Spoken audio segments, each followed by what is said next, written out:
Hello friend, welcome back my YouTube channel. हम पढ़ेंगे भागवत कथा, पहला अध्याय। श्री भागवत सुधा सागर सुख।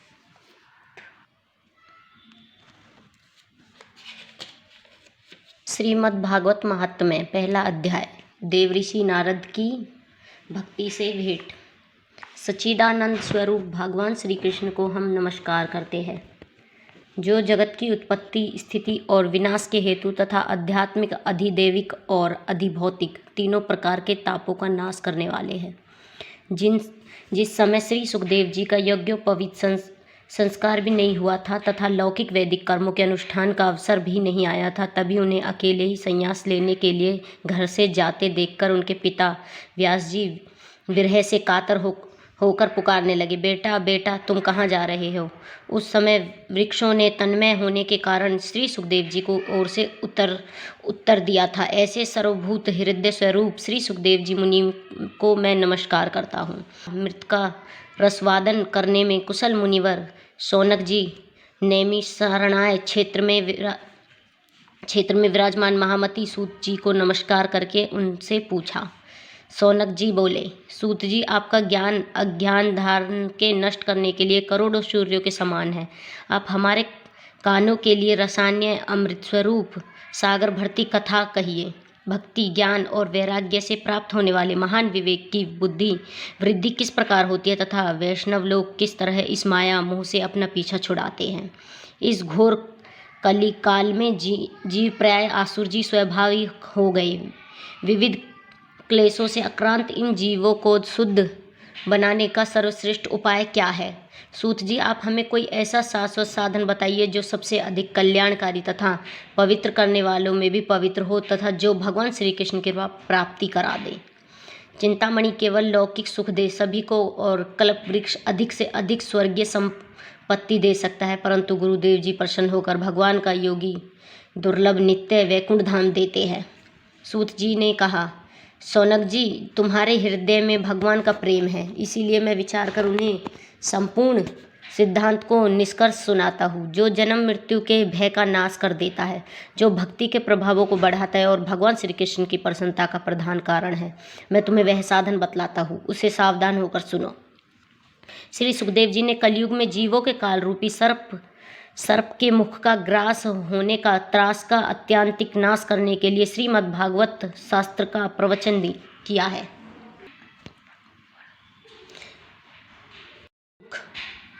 मन की शुद्धि के लिए इससे बढ़कर कोई साधन नहीं है। जब मनुष्य के जन्म जन्मांतर का पुण्य उदय होता है, तभी उसे इस भागवत शास्त्र की प्राप्ति होती है। जब श्री सुखदेव जी राजा परीक्षित को यह कथा सुनाने के लिए इस सभा में विराजमान हुए, तब देवता लोग उनके पास अमृत का कलश लेकर आए। देवता अपना काम बनाने में बड़े कुशल होते हैं, अतः यहाँ भी सबने श्री सुखदेव जी मुनि को नमस्कार करके कहा, आप यह अमृत लेकर बदले में हमें कथामृत का दान दीजिए। इस प्रकार परस्पर विनिमय अदला बदली हो जाने पर राजा परीक्षित अमृत का पान करें और हम सब श्रीमद् भागवत स्वरूप अमृत का पान करेंगे। इस संसार में कहाँ कांच और कहाँ महामूल्य मणि तथा कहाँ सुधा और कहाँ कथा। श्री सुखदेव जी ने सोचकर उस समय देवताओं की हंसी उड़ा दी। उन्हें भक्ति शून्य कथा का अनाधिकारी दान नहीं किया। इस प्रकार यह श्रीमद् भागवत की कथा देवताओं के भी दुर्लभ है। पूर्व काल में श्रीमद् भागवत के श्रवण से ही राजा परीक्षित की मुक्ति देखकर ब्रह्मा जी को भी बड़ा आश्चर्य हुआ था। उन्हें सत्यलोक में तराजू बांधकर सब साधनों को तोला। अन्य सभी साधन तोलने में हल्के पड़ गए। अपने महत्व के कारण भागवत ही सबसे भारी रहा। यह देखकर श्री ऋषियों को बड़ा विस्मय हुआ। उन्होंने कलयुग में इस भागवत स्वरूप भागवत शास्त्रों को ही पढ़ने सुनने तत्काल मोक्ष देने वाला निश्चय किया। सप्ताह विधि से श्रवण करने पर यह निश्चय भक्ति प्रदान करता है। पूर्व काल में इसे दयापरायण सनाकदी ने देवऋषि नारद को सुनाया था। यद्यपि देवऋषि ने पहले ब्रह्मा जी के मुख से इस श्रवण कर लिया था, तथापि सप्ताह श्रवण की विधि तो उन्हें सनकादि ने ही बताई थी। शौनक जी ने पूछा, सांसारिक प्रपंचन के मुक्त एवं विचारशील नारद जी का सनाकदी के साथ संयोग कहाँ हुआ और विधि विधान के श्रवण में उनकी प्रीति कैसे हुई। सूत जी ने कहा, अब मैं तुम्हें वह भक्तिपूर्ण कथानक सुनाता हूँ जो श्री सुखदेव जी ने मुझे अपने अनन्य शिष्य जानकर एकांत में सुनाया था। एक दिन विशालपुरी में वे चारों निर्मल ऋषि सत्संग के लिए आए। वहाँ उन्होंने नारद जी को देखा। सनाक जी से पूछा, भगवान आपका मुख उदास क्यों हो रहा है? आप चिंतातुर कैसे है? इतनी जल्दी जल्दी आप कहाँ जा रहे हैं और आपका आगमन कहाँ से हो रहा है? इस समय तो आप उस पुरुष के समान व्याकुल जान पड़ते जिसका सारा धन लुट गया हो। आप जैसा आसक्ति रहित पुरुषों के लिए यह उचित नहीं है, इसका कारण बताइए। नारद जी ने कहा, मैं सर्वोत्तम लोक समझकर पृथ्वी में आया था। यहाँ पुष्कर, प्रयाग, काशी, गोदावरी, हरिद्वार, कुरुक्षेत्र, श्रीरंग और सेतुबंध आदि कई तीर्थों में मैं इधर उधर विचरता रहा, किंतु मुझे कहीं भी मन को संतोष देने वाली शांति नहीं मिली। इस समय अधर्म के सहायक कलयुग में सारी पृथ्वी को पीड़ित कर रखा है। अब यह सत्य, तप, शौच, दया, दान आदि कुछ भी नहीं है। बेचारे जीव केवल अपना पेट पालने में लगे हुए हैं। वे असत्यभाषी, आलसी, मंदबुद्धि, भाग्यहीन, उपद्रवग्रस्त हो गए हैं। जो साधु संत कहे जाते हैं वे पूरे पाखंडी हो गए हैं। देखने में तो वे विरक्त है, किंतु स्त्री धन आदि सभी का परिग्रह करते हैं। घरों में स्त्रियों का राज्य है। साले सलाहकार बने हुए हैं। लोभ से लोग कन्या विक्रय कर रहे हैं और स्त्री पुरुषों में कलह मचा रहता है। महात्माओं के आश्रम, तीर्थ और नदियों पर यवनो अधिकार हो गया है। उन दुष्टों ने बहुत से देवालय भी नष्ट कर दिए हैं। इस समय यहाँ ना कोई योगी है, ना कोई सिद्ध है, ना ज्ञानी है और ना सत्कर्म करने वाला ही है। सारे साधन इस समय कलयुग दानव जल से भरकर भस्म हो गए हैं। इस कलयुग में सभी देववासी बाजारों में अन्न बेचने लगे हैं। ब्राह्मण लोग पैसा लेकर वेद पढ़ाते हैं और स्त्रियां वेश्यावृत्ति से निवृत्त करने लगी है। और पृथ्वी पर विचरता हुआ मैं यमुना जी के तट पर पहुंचा, जहां भगवान श्री कृष्ण ने अनेकों लीलाएं हो चुकी है। मुनिवरों सुनिए, वहां मैंने एक बड़ा आश्चर्य देखा। वहां एक युवती स्त्री खिन्न मन से बैठी थी। उसके पास दो वृद्ध पुरुष अचेत अवस्था में पड़े जोर जोर से सांस ले रहे थे। वह तरुणी उनकी सेवा करती हुई कभी उन्हें चेत कराने का प्रयत्न करती और कभी उन्हें आगे रोने लगती। वह अपने शरीर के रक्षक परमात्मा को दसों दिशाओं में देख रही थी। उनके चारों ओर सैकड़ों स्त्रियां उसके पंखा झल रही थी और बार बार समझाती जाती थी। दूर से यहाँ सब चरित देखकर मैं कुतूहलवश उसके पास जा गया। मुझे देखकर वह युवती खड़ी हो गई और बड़ी व्याकुल होकर कहने लगी। युवती ने कहा, अजी महात्मा जी, क्षण भर ठहर जाइए, मेरी चिंता को भी नष्ट कर दीजिए। आपका दर्शन तो संसार के सभी पापों को सर्वथा नष्ट कर देने वाला है। आपके वचनों से मेरी दुख की भी बहुत शांति हो जाएगी। मनुष्य का जब बड़ा भाग्य होता है तब आपके दर्शन हुआ करते हैं। नारद जी कहते हैं, जब मैं उसे स्त्री से पूछा, देवी तुम कौन हो? ये दोनों पुरुष तुम्हारे क्या होते हैं? और तुम्हारे पास ये कमलनयन देवियाँ कौन है? तुम हमें विस्तार से अपने दुख का कारण बताओ। युवती ने कहा, मेरा नाम भक्ति है। ये ज्ञान और वैराग्य नामक मेरे पुत्र है। समय के फेर से ही ये ऐसे जर्जर हो गए हैं। ये देवियाँ गंगा जी आदि नदियाँ हैं। ये सब मेरी सेवा करने के लिए ही आई है। इस प्रकार साक्षात देवियों के द्वारा सेवित होने पर भी मुझे सुख शांति नहीं है। तपोधन, अब ध्यान देकर मेरा वृत्तांत सुनिए। मेरी कथा वैसे तो प्रसिद्ध है, फिर भी उसे सुनकर आप मुझे शांति प्रदान करें। मैं द्रविड़ देश में उत्पन्न हुई, कर्नाटक में बढ़ी, कहीं कहीं महाराष्ट्र में सम्मानित हुई, किंतु गुजरात में मुझको बुढ़ापे ने आ घेरा। वहाँ घोर कलयुग के प्रभाव से पाखंडियों ने मुझे अंग भंग कर दिया। चिरकाल तक यह अवस्था रहने के कारण मैं अपने पुत्रों के साथ दुर्लभ और निस्तेज हो गई।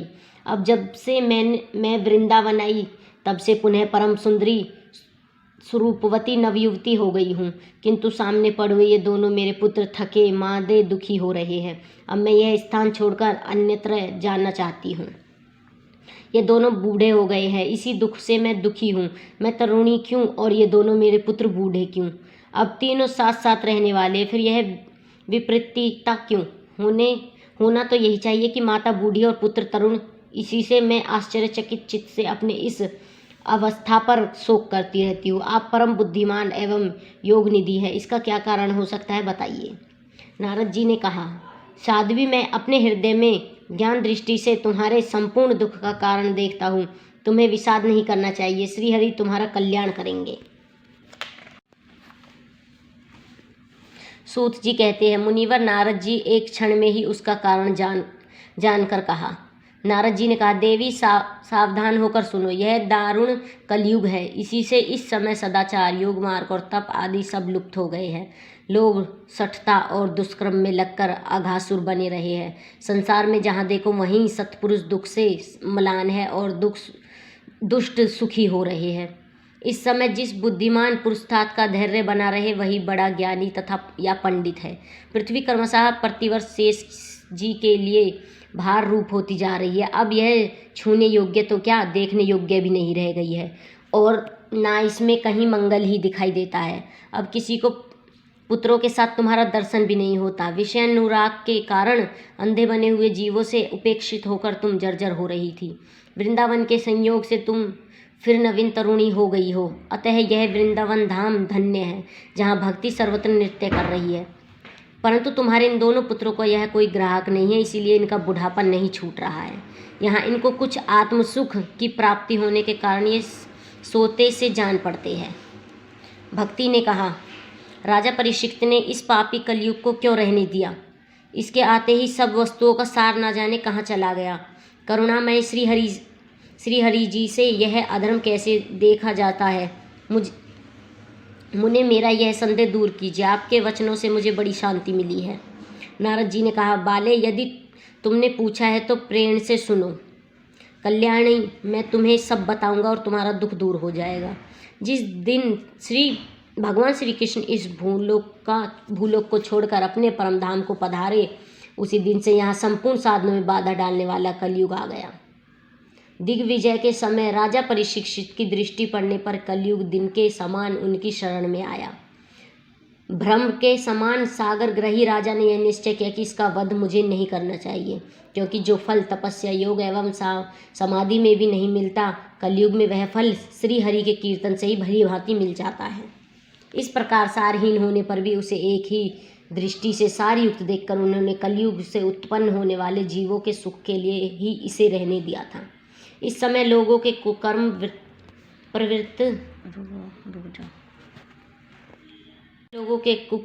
में प्रवृत्त होने के कारण सभी वस्तुओं का सार निकला गया और पृथ्वी के सारे पदार्थ बीजहीन भूसी के समान हो गए हैं। ब्राह्मण केवल अन्न धनादि के लोग बस घर घर एवं जन जन को भगवती की कथा सुनाने लगे हैं। इसीलिए कथा का सार चला गया है। तीर्थों में नाना प्रकार के अत्यंत घोर कर्म करने वाले नास्तिक और नरकी पुरुष भी रहने लगे हैं। इसीलिए तीर्थों का भी प्रभाव बढ़ता जा रहा है। जिनका चित्त निरंतर काम, क्रोध, महान लोभ, तृष्णा के तपता रहता है, वे भी तपस्या का ढोंग करने लगे हैं। इसीलिए तप का भी सार निकल गया है। मन पर काबू न होने के कारण तथा लोभ, दंभ, पाखंड का आश्रय लेने के कारण एवं शास्त्र का अभ्यास न करने के ध्यान योग का फल मिट गया है। पंडितों की यह दशा है कि वे अपने स्त्रियों के साथ भैंसों की तरह रमण करते हैं। उनमें संतान पैदा करने की ही कुशलता पाई जाती है। मुक्ति साधन में वे सर्वथा अकुशल है। संप्रदाय अनुसार प्राप्त हुई वैष्णवता भी कहीं देखने में नहीं आती है। इस प्रकार जगह जगह सभी वस्तुओं का सार लुप्त हो गया है। यह तो इस युग का स्वभाव ही है, इसके किसी का दोष नहीं है। इसी से पुंडरीकाक्ष भगवान बहुत समीप रहते हुए भी यह सब सह रहे हैं। सूत जी कहते हैं, सौनक जी, इस प्रकार देव ऋषि नारद के वचन सुनकर भक्ति को बड़ा आश्चर्य हुआ। फिर उसने जो कुछ कहा उसे सुनिए। भक्ति ने कहा, देव ऋषि, आप धन्य हैं।